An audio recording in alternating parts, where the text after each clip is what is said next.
নমস্কার বন্ধুরা, রোজকার রান্নাঘরে আপনাদের স্বাগত। আজকে আমি বানাবো সিমুইয়ের পায়েস। দেখে নিই কি কি লাগবে। সিমুইয়ের জন্য প্রথমে কড়াইতে আমি 500 গ্রাম দুধ নিয়ে নিয়েছি। ওটাকে ভালো করে জাল দিয়ে ঘন করব। ওটা ঘন হতে থাক, ততক্ষণ আমি ওইদিকে রেডিটা করে নিই। প্রথমে একটা কড়াইতে আমি 1 চামচ ঘি দিয়ে দেবো। 1 চামচ ঘি দিয়ে দিলাম।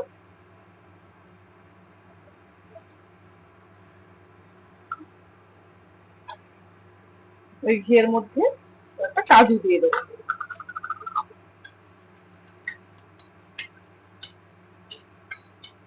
কাজুটাকে হালকা করে ভেজে নেবো। কাজুটা হালকা ভাজা হয়ে গেছে, ওর মধ্যে আমি 1 কাপ মতো সিমুই অ্যাড করবো। এই সিমুইটা ভাজাই থাকে, তারপর আমি বাড়িতে ঘি দিয়ে নেড়ে নিলাম, যাতে টেস্টটা ভালো আসবে। 2 মিনিট মতো নাড়াচাড়া করে গরম দুধের মধ্যে দিয়ে এটা ভাজা হয়ে গেছে। এবার আমি দুধটার মধ্যে ঢেলে দেবো। ফুটে ওঠা দুধটার মধ্যে আমি ঢেলে দিলাম ভেজে রাখা সিমুইটা। এটা এবার আমি 5 মিনিট মতো হতে দেবো। থেতো করে রাখা একটা এলাচ দিয়ে দেবো।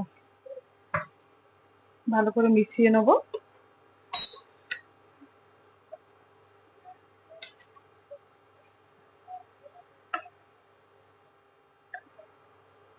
সিমুইটা সেদ্ধ হয়ে গেছে। এবারে আমি এর মধ্যে পরিমাণ মতো চিনি মিশিয়ে দেবো।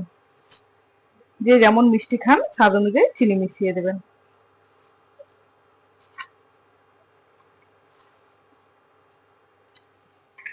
আমি ছোট চামচে 5 চামচ মতো চিনি দিলাম। আপনারা আপনাদের স্বাদ মতো চিনি দিয়ে দেবেন।